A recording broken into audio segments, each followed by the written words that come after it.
नमस्कार।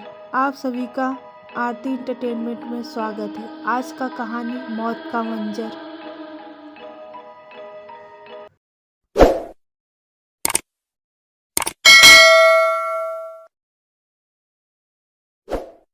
सुरेश नामक 25 वर्षीय व्यक्ति 6 माह के बाद अपने भरे पूरे परिवार में लौट रहा था। सुरेश शहर में नौकरी करता था। 7 महीने का अपना पूरा पैसा इकट्ठा करके वह अपने घर लौट रहा था। उसके परिवार में उसकी पत्नी और 2 बच्चे थे।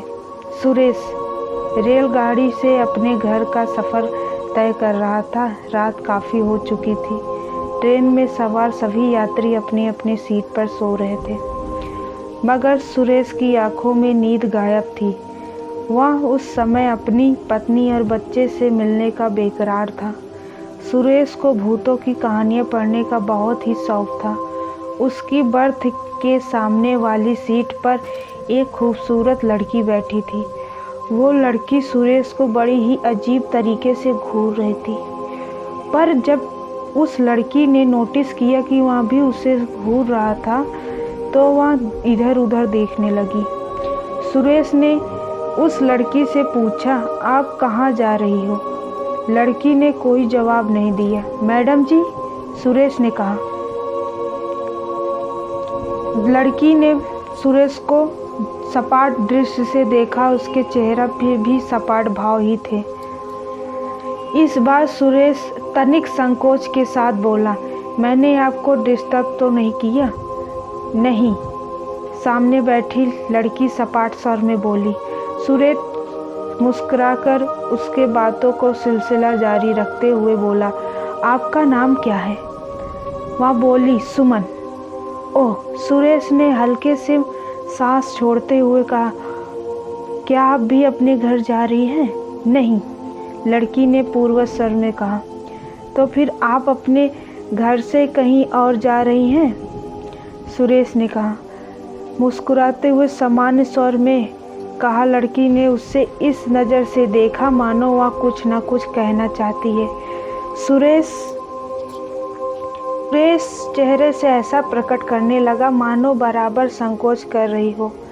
फिर बोला, मैं आज 10 महीने बाद अपने परिवार से मिलने जा रहा हूँ, और अपनी आप बीती बताने लगा। लड़की कुछ नहीं बोल रही थी, बस उसे घूरे जा रही थी।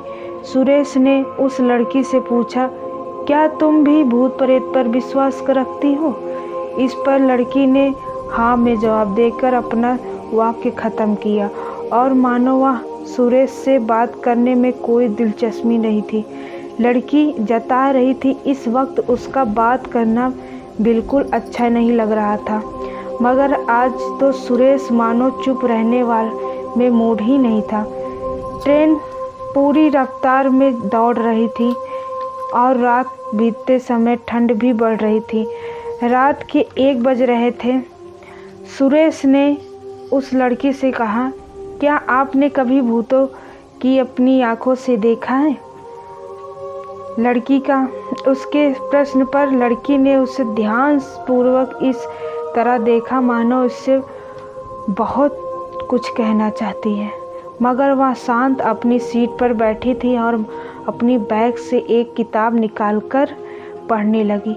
सुरेश ऐसा देखकर उलझ गया। उसकी समझ नहीं आया कि लड़की ने उसकी बात का कोई जवाब नहीं देकर अपना चेहरा किताब में क्यों छुपा लिया। इस बार सुरेश ने भरपूर संकोच भरे स्वर में कहा, आप मेरी बात का कोई जवाब नहीं दे रही हैं मैडम। जवाब के रूप में लड़की ने अपने चेहरे से लगी किताब हटाई तो उसका बहुत ही भयंकर चेहरा सुरेश के सामने आ गया। लड़की का चेहरा इतना डरावना हो चुका था कि यदि कोई मानो उस चेहरे को देखकर अपने प्राण भी गंवा बैठता तो हैरानी की बात नहीं था। सुरेश की दोनों हथेलियां बर्थ से इस तरह सट गई थी कि मानो उनके सहारे से वह उठकर खड़ा होना चाहता हो। उसकी पीठ उठकर पिछले भाग से सट गई थी। हद यह थी कि उसके खौफनाक मंजर देखकर वह पूरी तरह से डर गया और आवाज़ गले से निकल ही नहीं रही थी। उसके सामने बैठी लड़की अब एक बुरी चुड़ैल में बदल चुकी थी और किसी भी पल में सुरेश पर हमला करने को आतुर थी। उसके लंबे लंबे दांत और बड़े बड़े नाखून जिसमें खून लगा था, आँख लाल थी जिसमें आंसू के बदले खून बह रहे थे। लड़की बोली, अब तुम्हें यकीन हो गया? अब मैं तुम्हारा खून पीऊंगी। तुम मेरे दोषों शिकार हो। चुड़ैल की तरह हंस रही थी। अब मैं तुम्हें जिंदा नहीं छोड़ूंगी। सुरेश ने उस चुड़ैल से रहम की भीख मांगने लगा और मुझे जाने दो, मारो मत मुझे जाने दो। लेकिन उस चुड़ैल में सुरेश की कोई बात नहीं मानी और धीरे धीरे उसकी ओर बहने लगी। सुरेश उस जगह से उठकर भागा और दूसरी जगह जाना चाह रहा था, पर वह चुड़ैल वहां भी आ गई। उसने सुरेश को अपने मजबूत हाथों से गला दबा दिया और सुरेश चीखता चिल्लाता रह गया। वह बोलता रहा, बचाओ बचाओ। ट्रेन में सवार सभी मुसाफिर वहां आ गए और सुरेश ने कहा, यहाँ चुड़ैल है, मुझे मार डालेगी, मुझे बचाओ। सभी यात्री बोले, यहाँ कोई चुड़ैल नहीं है, तुम जरूर कोई सपना देख रहे होगे। और सभी सुरेश को समझाते हुए उसे अपनी सीट पर बिठा दिया और सब सुरेश ने अपनी सीट पर बैठा और सामने देखा तो वह लड़की वहीं बैठी थी और उसने देखकर मुस्कुरा रही थी। सुरेश चिल्लाते हुए उठकर खड़ा हुआ और बोला, यह लड़की भूत है, यह चुड़ैल है, मुझे मार डालेगी। सभी यात्री बोले, नहीं, वह चुड़ैल नहीं है, वह तुम्हारी मौत है।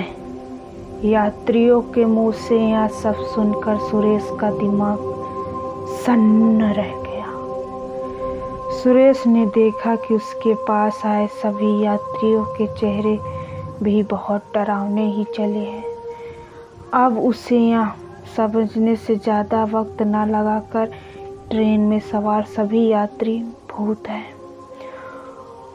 पूरी रेलगाड़ी भूतों से भरी थी। आहिस्ता आहिस्ता सुरेश को चारों ओर से चुड़ैल और पिशाचों ने घेर लिया। इसी के साथ सारे मिलकर सुरेश का खून पीने के साथ साथ उसकी बोटी बोटी तक नोच कर खा गए और ट्रेन भागते भागते गायब हो गई और सुरेश भी उन भूतों में शामिल हो गया।